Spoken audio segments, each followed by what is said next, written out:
Ceci est un livre audio autogénéré par Google. Les éditions Max Milo présentent Comprendre l'anarchisme de Marcelino Vieira et Maxime Förster. Illustré par Yves Rouvière. Quels sont les principes fondateurs de l'anarchisme? Qu'est-ce qui relie la philosophie de Proudhon, qui a introduit cette notion en France en 1840, à l'acte de l'italien San Geronimo Caserio, qui assassine le président Sadi Carnot en 1894.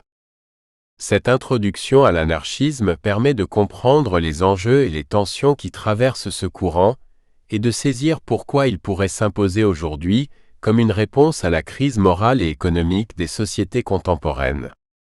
Marcelino Vieira est docteur en littérature et spécialiste de l'idéologie de l'anarchisme. Maxime Förster poursuit quant à lui sa réflexion politique, entamée avec ses travaux sur la philosophie libertaire de René Scherrer, Penser le désir. À propos de René Scherrer, H&O 2007.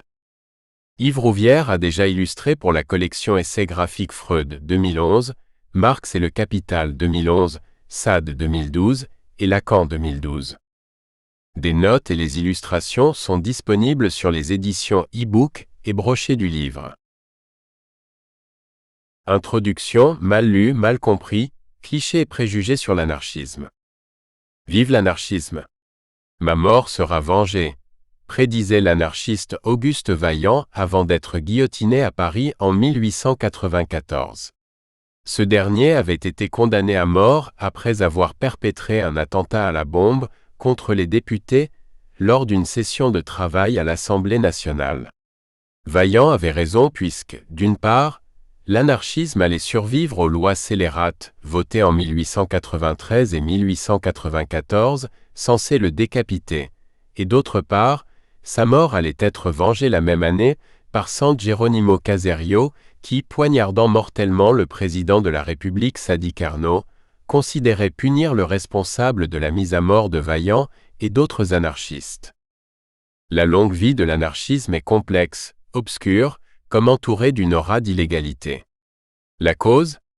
Cela tient d'abord à sa définition problématique, laquelle se comprend comme l'absence et la négation de toute autorité ou forme de gouvernement, d'où il découle que l'anarchisme ne peut s'ériger en aucune façon comme une source d'autorité philosophique ou de gouvernement. La complexité concernant ceux qui se réclament anarchistes, c'est que précisément, au moment de se définir comme tel, de se soumettre au discours de l'anarchisme, ne bascule-t-il pas de l'anarchisme en acte à la posture de l'anarchiste identitaire? Ainsi, l'anarchiste vit et crée l'anarchie à travers des actes qui n'obéissent pas aux ordres de vérités absolues. À cette indéfinition originelle, s'ajoute également l'impossibilité de se référer à une œuvre ou à un auteur incontestable qui poserait les principes basiques de l'anarchisme comme a pu l'être, par exemple, Karl Marx vis-à-vis du communisme. L'anarchisme, au contraire, compte plusieurs auteurs aussi diversifiés qu'importants qui ont contribué à ce mouvement de pensée. Certains se consacrèrent en priorité à la production théorique, tandis que d'autres privilégièrent l'activisme social. Enfin, le problème principal vient du lieu fantasmagorique dans lequel l'anarchisme a été relégué, ce halo d'illégalité auquel nous faisions référence.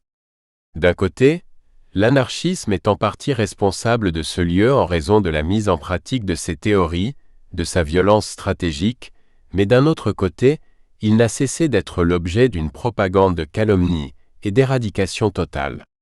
Pourquoi? La pensée libérale, aujourd'hui triomphante avec son système politique et économique quasi mondialisé, joue un rôle important dans le discrédit philosophique de l'anarchisme.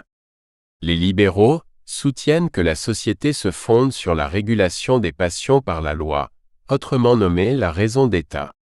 L'État s'auto-justifie comme étant ce qui s'oppose au chaos, l'homme étant par nature son meilleur ennemi, d'où le postulat de Thomas Hobbes selon lequel l'homme est un loup pour l'homme.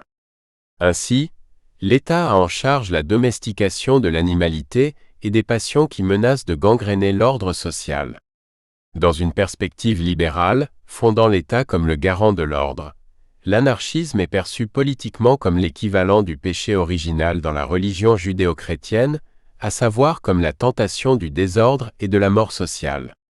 En ce sens, l'anarchisme est publiquement associé par les non-anarchistes comme une apologie de la barbarie et une grave atteinte aux notions de progrès et de civilisation. Si les anarchistes, dans leur rejet radical de toute autorité et leur lutte violente contre l'État, semblent confirmer le discrédit idéologique orchestré par les libéraux contre eux, nous sommes pourtant loin d'avoir compris la richesse et la diversité théorique de ces écrits incriminés de tous les maux. Nous verrons dans le présent essai que la principale différence entre l'anarchisme et le libéralisme tient à sa vision de l'être humain idéal, un individu noble, rationnel, libre, bien intentionné et avant tout social solidaire. Cette loi naturelle est la seule, l'unique, à laquelle chaque individu peut se raccrocher. Les moyens d'accéder à cet idéal humain divergent selon les anarchistes. Certains promeuvent un individualisme radical, comme Max Stirner, et d'autres promeuvent une association d'hommes libres, comme Pierre Kropotkin.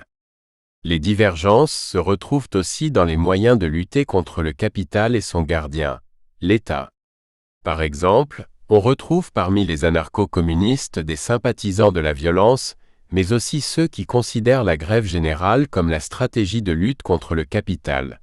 Ces deux moyens d'action constituent deux tendances à la fois complémentaires et concurrentes au sein de l'anarchisme. Les deux citations suivantes donneront une idée du rapport diversifié et non dogmatique à la violence des anarchistes. Quand bien même Kropotkin consacre l'essentiel de sa morale anarchiste à l'entraide, comme la source naturelle et le guide rationnel et relationnel entre hommes, il considère légitime la mise à mort de ceux qui auront manifesté assez d'inhumanité envers leur prochain. Parce que tout homme de cœur demande à l'avance qu'on le tue si jamais il devient vipère, qu'on lui plonge le poignard dans le cœur si jamais il prend la place d'un tyran détrôné. Emma Goldman, dans son essai La psychologie de la violence politique, insiste sur le fait que les anarchistes aiment et respectent la vie, mais que, dans un certain contexte d'aliénation insupportable, de dignité bafouée et de colère légitime, il faut comprendre le recours au crime politique. L'anarchisme, plus que toute autre théorie sociale, valorise au-delà de tout la vie humaine. Un ancêtre américain n'a-t-il pas dit que la résistance contre la tyrannie était l'obéissance à Dieu? Et il ne s'agissait même pas d'un anarchiste. Je dirais que la résistance à la tyrannie est l'idéal suprême. Aussi longtemps que la tyrannie existe, et quelle que soit sa forme, l'homme n'aura pas d'aspiration plus profonde que d'y résister inévitablement, et aussi naturellement qu'il lui faut respirer pour vivre.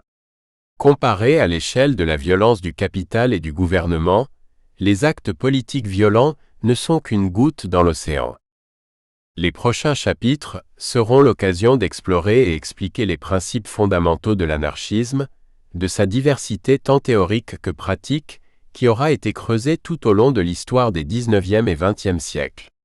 Dans un premier temps, nous nous attacherons à neutraliser les préjugés les plus répandus et nous expliciterons les différences qui séparent l'anarchisme du communisme.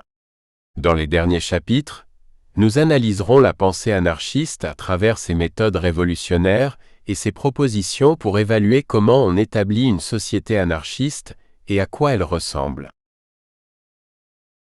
Chapitre 1er. L'impossibilité d'un anarchisme de droite. L'individualité est une notion connotée de façon négative, surtout du point de vue des socialistes, qui ont tendance à associer et réduire ce terme à l'individualisme libéral des bourgeois. Le vieil adage politique selon lequel tu es avec moi ou contre moi, ne faisant pas dans la nuance, les anarchistes ont souvent été assignés au camp de la bourgeoisie en raison de leur individualisme assumé. Toutefois, les fascistes ayant eux aussi abusé de l'adage du avec moi ou contre moi, il convient de ne pas tomber dans le manichéisme et de s'accorder un droit de critique plus complexe. Étant donné l'idée courante qui rend soluble l'individualisme anarchiste dans celui des bourgeois, on est venu, petit à petit, à parler d'un anarchisme de droite pour faire référence à une individualité radicale incarnée par des hommes se voulant autosuffisants et ennemis de l'État. Or, comme nous allons le voir, il ne s'agit aucunement dans ce cas d'individualisme anarchiste. Nous entendrons, à travers l'expression de droite, non pas une allusion aux idéologies totalitaires, mais à la pensée libérale qui vise à réduire autant que possible la fonction de l'État et confier le gouvernement de chacun aux lois du marché. Récemment, aux États-Unis, la vitalité des Tea Party, combinée au militantisme des libertaires, a représenté cette pensée libérale anti-étatique. Pour déterminer pourquoi l'anarchisme ne peut pas être de droite, il nous reste à poser désormais les bases d'une définition de l'anarchisme. Une définition, posée par Daniel Guérin dans son livre sur l'anarchisme, explicite le fait qu'il est nécessairement de gauche en tant que branche anti-autoritaire du socialisme. L'anarchiste est, en premier lieu, un socialisme qui vise à abolir l'exploitation de l'homme par l'homme. L'anarchisme n'est pas autre chose qu'une des branches de la pensée socialiste. Une branche où prédomine le souci de la liberté, la hâte d'abolir l'État. Pour Adolf Fischer, l'un des martyrs de Chicago, tout anarchiste est socialiste, mais tout socialiste n'est pas nécessairement un anarchiste.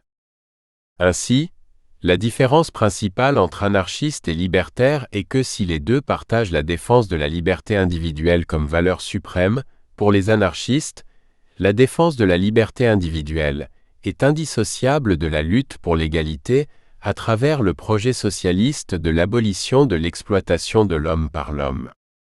À notre avis, il est nécessaire de combiner au niveau social 4 concepts essentiels pour qu'un mouvement ou une idéologie puisse être considéré comme anarchiste: la liberté, la solidarité, l'individualité et la raison. Nous espérons que vous avez apprécié cet aperçu. Pour continuer à écouter ce livre audio sur Google Play Livres, utilisez le lien dans la description de la vidéo.